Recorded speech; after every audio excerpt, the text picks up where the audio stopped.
Bonjour à tous, j'espère que vous allez bien. Du coup, j'ai décidé de vous faire une petite suite par rapport à la vidéo que j'avais postée du coup sur le choix de la pureté.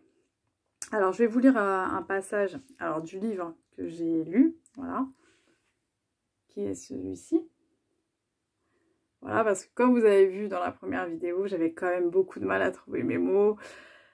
C'était un sujet où, tu vois, tu veux parler, tu veux en dire, mais tu veux pas trop en dire. Tu sais pas si ce que tu dois dire, ce que tu dois pas dire, même si, voilà, je demande beaucoup à Dieu de m'accompagner, voilà, pour dire les bonnes choses, voilà, hein, pour essayer de ne pas porter de jugement, de me souvenir de là où je viens, hein, bien sûr.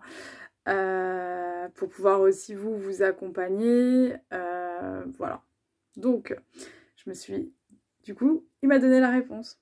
Et oui, il est incroyable. Et je me suis dit, voilà, que j'allais vous lire ce passage-là. Voilà, comme ça pourra peut-être vous parler. Alors, selon la Bible, le cadre dans lequel s'exerce la sexualité correspond à celui du mariage. Sexualité et mariage vont de pair. L'union sexuelle a pour but l'expression d'un engagement à vie. En dehors du mariage, l'engagement durable n'est pas pris. L'acte sexuel devient donc un mensonge. La sexualité est un privilège indissociable des responsabilités de l'alliance sacrée du mariage. Revendiquer le privilège sans la responsabilité pervertit l'intention divine.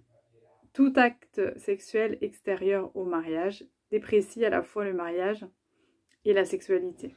En fait, si vous voulez, tout acte sexuel en dehors du mariage n'est pas protégé. Voilà, Dieu n'est pas du coup au centre de la relation. Et si vous voulez, vous ouvrez des portes à tout ce qui est en lien avec le monde invisible, comme les mauvaises entités, les mauvais esprits, les démons, enfin voilà, tout ça, tout ce qui peut faire en sorte, du coup, comme c'est pas protégé, ça peut vraiment créer des conflits, voilà, entre les personnes. Voilà. Ensuite, la sexualité est conçue pour exprimer l'union de deux êtres et de deux âmes, et pas seulement de deux corps. Elle doit être partagée avec la personne envers laquelle vous vous êtes engagé à 100%. Engagement exprimé par le mariage légal et non vécu avec un être auquel vous n'êtes pas lié.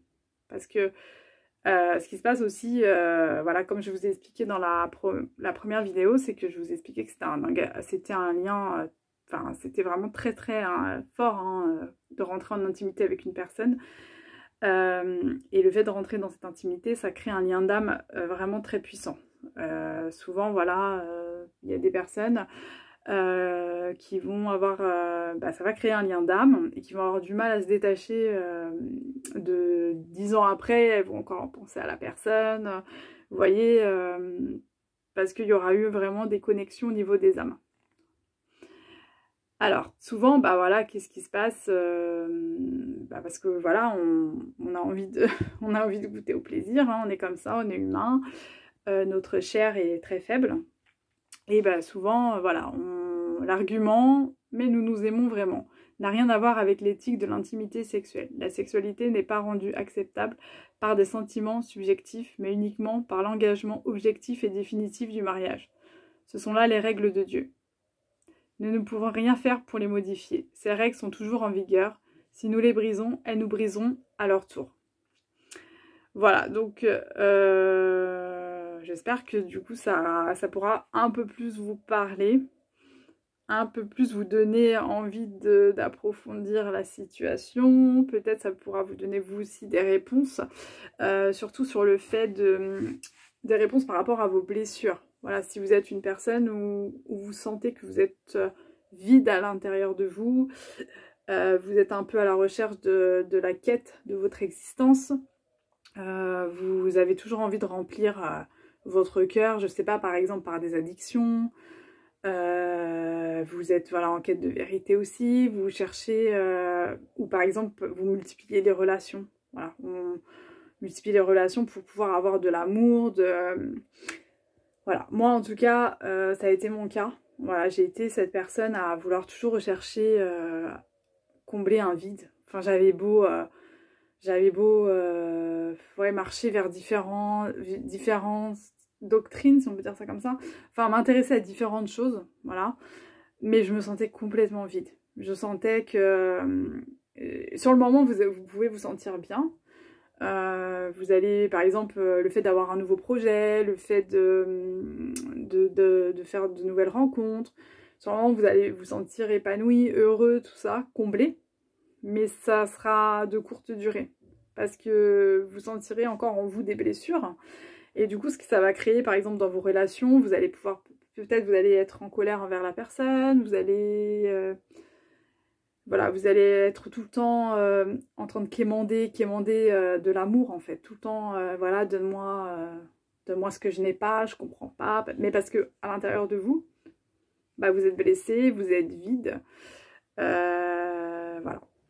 Mais du coup, Dieu en fait, voilà, le message de cette vidéo, c'est que vraiment Dieu peut vous réparer. Voilà, il suffit juste, voilà, de lui demander, il suffit juste de lui faire part de vos péchés, il suffit juste de lui demander pardon. Il suffit juste de voir Dieu comme un ami, en fait, de voir Dieu, voilà, de lui raconter votre histoire, de lui raconter votre vécu, de lui dire, voilà, mais je sais pas, je comprends pas, j'ai tout ce qu'il me faut dans ma vie, mais je n'ai pas cet amour-là, je suis vide, ça va pas, je comprends pas, j'ai un travail, je gagne de l'argent, j'ai des amis, j'ai un petit copain qui prend soin de moi, enfin voilà, mais je me sens vide, j'ai pas de bonheur, mais voilà. Mais lui, en fait, il pourra répondre à tout ça. Il pourra vous dire pourquoi vous êtes venu sur Terre, votre rôle, voilà, pourquoi il vous a créé, en fait. Il pourra répondre à tout ça. Et par exemple, même si vous avez un vide à l'intérieur de vous, enfin moi je sais que des fois, c'est comme ça que ça m'a réparé, en fait, mais ça m'est arrivé au tout début de ma conversion, quand voilà, je me disais, mais j'ai toujours mal au cœur, enfin, mon passé me rattrape, en fait, j'étais vraiment...